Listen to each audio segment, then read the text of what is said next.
Hello everyone, welcome to Unacademy and very very welcome to this video lecture. यहाँ पर हम बात करने वाले हैं पुतिन के जवाब की। पुतिन ने जवाब दिया है किसको? यूएस को दिया है। यूएस ने ऐसा क्या कदम लिया है, यूएस ने ऐसा क्या किया जिसकी वजह से पुतिन को एक अलग अंदाज में उनको आंसर देना पड़ा है। Let's see in this video. Okay, chalo, let's get started. My name is Khushbu and in this video we are going to talk about Ukraine and Russia. इन दोनों के बारे में यहाँ पर बात करेंगे। अगर आप भी आईएएस, आईपीएस, आईएफएस, आईआरएस बनना चाहते हैं और बहुत सारी डिफरेंट पोस्ट, बहुत सारी डिफरेंट पोस्ट्स होती है यहाँ पर यूपीएससी के सिविल सर्विसेज के एग्जाम में। हमारे बहुत सारे लर्नर्स ने क्रैक किया है इस एग्जाम को अनअकैडमी की हेल्प लेकर के। तो definitely if you want to join definitely you can do that. कैसे करेंगे मैम? आप कोर्स ज्वाइन कर सकते हो। कोर्स में बहुत सारी चीजें आपको दी जाती हैं। फुल लेंथ टेस्ट सीरीज है, करंट अफेयर्स 360 डिग्री कवरेज है, सीसैट है सबसे ज्यादा खतरनाक जो बच्चों को लगता है, जनरल स्टडीज का पूरा कंप्लीट कवरेज यहाँ पे किया जाएगा। रेगुलर इंटरेक्शन आपको एजुकेटर्स के साथ दिया जा रहा है, उसके साथ वन ऑन वन मेंटरशिप भी है, जो मेरे ख्याल से सबसे बेस्ट, सबसे बढ़िया जो है फैसिलिटी प्रोवाइड करी जा रही है। अगर आप इंग्लिश मीडियम के हैं तो करोल बाग में आप एडमिशन ले सकते हैं। Just call on this number, they will be calling you, they will be definitely taking your queries and जो भी पॉइंट्स हैं उसके ऊपर आप डिस्कस कर सकते हैं। इसके अलावा अगर आप हिंदी माध्यम के छात्र हैं तो आप इन नंबर्स पे कॉल कर सकते हैं मुखर्जी नगर के लिए एंड वहां पर आप कोर्सेज को एनरोल कर सकते हैं। इसके बाद अगर आप प्रयागराज में जाना चाहते हैं कि भाई हम प्रयागराज, हमारे घर से नजदीक है, हम प्रयागराज में रहते हैं, वहां पे होता तो बहुत अच्छा होता, तो हम प्रयागराज में भी आ चुके हैं, सिविल लाइंस प्रयागराज। तो यहाँ की कोर्सेज, यहाँ के बैचेस के लिए भी आप इंक्वायरी कर सकते हैं। सारी चीजें घर बैठे मिल जा रही है, बस आपको क्या करना है, फोन उठाना है एंड बात कर लेना है।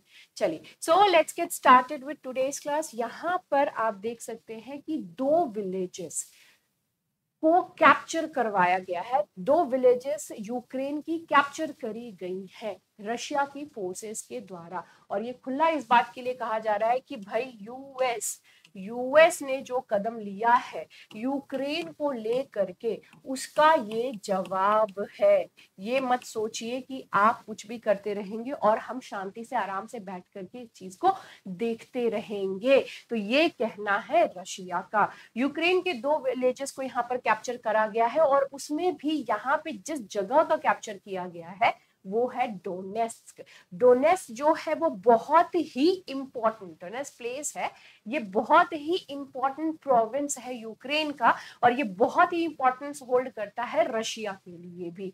इसलिए ये जगह का कैप्चर होना बहुत बड़ी बात है। अब ये कैप्चर करने के पीछे का रीजन क्या था, तो आप यहाँ पे यहीं पे ही देख सकते हो कि भैया यूएसए ने कहा कि हम $61 बिलियन की हेल्प करेंगे यूक्रेन को।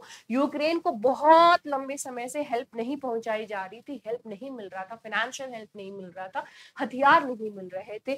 ईयू, यूरोपियन यूनियन भी वहां पे बैकफुट पे आ गया, वो भी सोच रहा है कि क्या करे क्या ना करे, कैसी मुश्किल है, ऐसा काम चल रहा था। तो इन सारे बीच में यूक्रेन के जेलेंस्की एंड यूएस के जो बाइडेन, इन लोगों के बीच में बातचीत हुई और इन सारी बातचीत के बीच में ये चीज निकल के आया कि भाई ठीक है, हम आपकी अब हेल्प करेंगे। फाइनली उन्होंने जो है हेल्प यहाँ से ले ही ली, उसी हेल्प का जवाब है ये। अब डोनेस्क के बारे में आपको मैं बता देती हूँ। पहले तो डोनेस्क को, आप लोकेशन को जानना बहुत ज्यादा जरूरी है कि भैया डोनेस्क कहाँ है।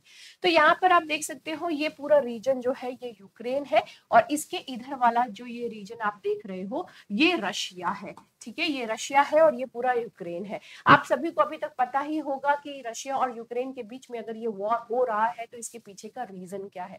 इसके पीछे का सिंपल सा रीजन है, और वो रीजन है नाटो।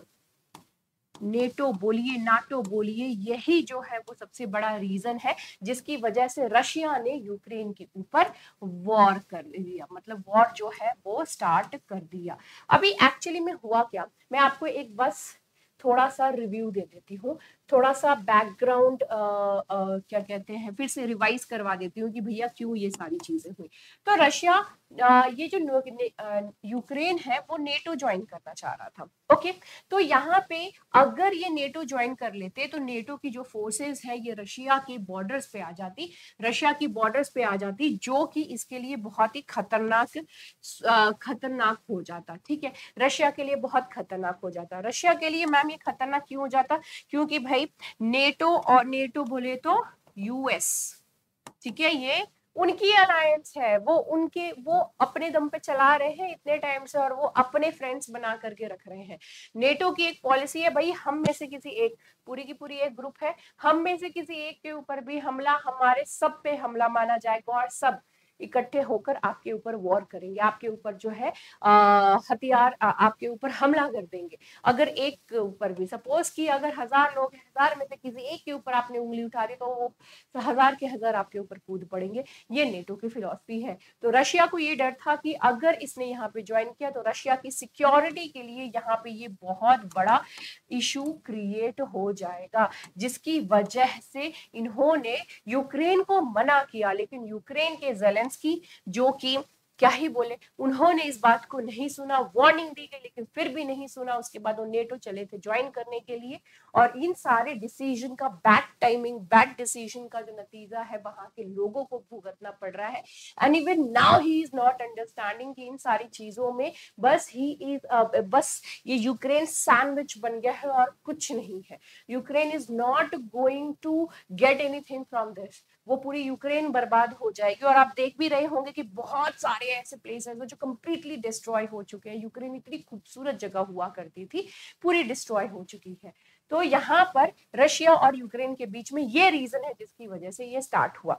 अब रशिया से लगते हुए ये कुछ प्लेसेस हैं, लुहांस्क, डोनेस्क, ज़ैपोरिजिया एंड खेरसो, यूएसएसआर, ठीक है, यूनाइटेड, ये सोवियत जब थी रशिया, तो बहुत सारी कंट्रीज, इसके जो आज के टाइम में कंट्रीज है वो सभी के सभी यूएसएसआर के पार्ट हुआ करते थे, जिसमें से कि यूक्रेन भी पार्ट था। यूक्रेन अलग हो गया, यूक्रेन के अलग होने के बाद ये जो प्लेसेस हैं, ये सारी प्लेसेस रशियंस, जो रशियंस लोग हैं वहां, ये यहाँ पर बहुत ज्यादा, या फिर आप कह सकते हैं प्रो रशियंस, पहले ये प्रो रशियन पीपल जो है उनका यहाँ पर प्रेजेंस अच्छा खासा देखने के लिए मिला है हमेशा से, और वो हमेशा से रशिया के साथ मिल जाने के सपोर्ट में रहे हैं, और वो हमेशा से चाहते हैं कि भैया हम जो है रशिया के साथ मिल जाए, फिर से वापस हम रशिया का पार्ट बन जाए।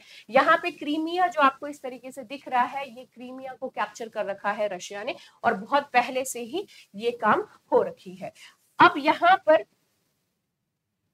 कुछ लोकेशन के बारे में आपको मैं यहाँ पे बता दूं, तो यहाँ पर आप देख सकते हैं ये सी ऑफ अजोव है रशिया और यहाँ पे यूक्रेन के बीच में, यहाँ पे सी ऑफ अजोव देख सकते हैं। इसके अलावा आप यहाँ पे देख सकते हैं ब्लैक सी, क्रीमिया जो कि रशिया का ही पार्ट है, अब उसके जस्ट बगल में यहाँ पे आप ब्लैक सी देख सकते हैं। ओके, तो ये चीज हो गई। अभी आपको ये बताना है कि कौन सा स्ट्रेट है, कौन सा ये लोकेशन है जो कि सी ऑफ अजोव और ब्लैक सी को कनेक्ट करता है, ये कौन सा प्लेस है, आपको कौन सा स्ट्रेट है, आपको ये चीज बताना है। खैर, इन द कमेंट सेक्शन, ठीक है। तो डोनेस्क के बारे में ये चीज हो गई। डोनेस्क का फॉर्मेशन की अगर हम बात करें तो डोनेस्क डोनेस्क की अगर हम यहाँ पर बात करें कि उसकी हिस्ट्री के बारे में, तो ये शुरू से डोनेस्क के नाम से नहीं जाना जाता था, ये बल्कि जाना जाता था ये था, इट इज दी, ये डोनेक्स जो है आज की डेट में फिलहाल डोनेक्स जाना जाता है, लेकिन ये डोनेक्स ओब्लास्ट जो कि वहां का प्रोविंस है उसका ये कैपिटल माना जाता है, ठीक है। 1872 में यहाँ पर इसको फाउंड किया गया था बाय वेल्शमैन, जो जॉन के द्वारा। This person was the one who was responsible to form this thing. ये प्री इंडस्ट्रियल एरिया में इसको किस नाम से जाना जाता था, यूजवीका, यूजीवका के नाम से डोनेस्क को जाना जाता था। लेटर ऑन यूजेस, ये यूजीवका जो है इसका नाम इन्होंने बदल करके 1961 में डोनेस्क दे दिया। इससे पहले इसका नाम स्टालिनो था, ठीक है, यूजिवका से स्टैलिनो, देन स्टैलिनो से डोनेस्क इसका नाम हुआ। तो काफी सारे नेम होते होते डोनेस्क में फाइनली इसका नेम यहाँ पर पड़ा। सोवियत यूनियन कोलैप्स हुई 1991 में, एंड डोनेस्क जो है, Donetsk it became the major industrial engine of the economy of the independent Ukraine. Ukraine की इकोनॉमी की ये बहुत ही इंपॉर्टेंट पार्ट बन गया डोनेस्क, जो कि हमेशा से बहुत ही एक्टिव रहा है because of the various industrial things which were going on there in the Donetsk. तो डोनेस्क के ही 2 विलेजेस हैं जिनको कि यहाँ पर कैप्चर किया गया है। एंड शुरू से यहाँ पे जैसे कि मैंने आपको कहा कि ये पर्टिकुलर रीजन में प्रो रशियन पीपल बहुत हैं, तो they have always been supporting Russia over here. So ये सारी की सारी चीजें क्यों हुई, क्योंकि 61 बिलियन डॉलर्स की यहाँ पे अप्रूवल देने की बात हुई है अमेरिका के द्वारा। तो this is the reason why all this things are happening. And Putin ने ये जवाब दिया है कि अगर आपने ऐसा किया तो सोचो कि आपने से बात किया है तो हमने हमला करके ये काम कर दिया, हम तो शांत चल रहे थे फिर भी पहले के मुकाबले, लेकिन अगर आपने ये कर दिया तो फिर उसका क्या जवाब मिलेगा, आप ये भी सोच लो। जेलेंस्की और जो बाइडेन दोनों को ही ये जवाब है। So I hope you people enjoyed today's class। ये क्लास में आपको अच्छा लगा। यहाँ पे ये भी चीज है ना कि रशिया यूक्रेन के बीच में ये वॉर चल रहा है, उधर इजराइल गाजा ये पूरा उधर चल रहा है, ईरान भी हमला कर रहा है, चाइना भी अलग मोड में ही चल रहा है, ठीक है। तो ये बहुत सारी चीजें जियोपॉलिटिकल पर्सपेक्टिव के हिसाब से देखें तो बहुत सारी चीजें चल रही हैं। एंड काफी टाइम तो ये भी कहा जाता है पता नहीं कि भाई इतने सारे अगर एक साथ एक दूसरे पे वॉर करने लगे, एक दूसरे पे इस तरीके से लड़ाई होने लगे, इसका सपोर्ट उसका सपोर्ट, इधर उधर ये सारी चीजें होने लगे, तो बहुत सारी ऐसी कंट्रीज होंगी जो वॉर जोन वाले एरिया में आ जाएंगी जहां पे वॉर स्टार्ट हो जाएगा। अगर इस तरीके की चीजें, ये जो कोल्ड वॉर यूएस और रशिया के बीच में चल रहा है ना, देखने से ही पता चल रहा है कि मेनली जो ये फाइट है वो रशिया और यूएस के ही बीच में है, फिर से कोल्ड वॉर वाला सिचुएशन ना आ जाए। खैर, so with this thing I am ending my session. आप लोग अपना ओपिनियन कमेंट सेक्शन में जरूर लिखिएगा कि आपको क्या लगता है। See you in the next video. Bye bye, take care and have a great time. जय हिंद।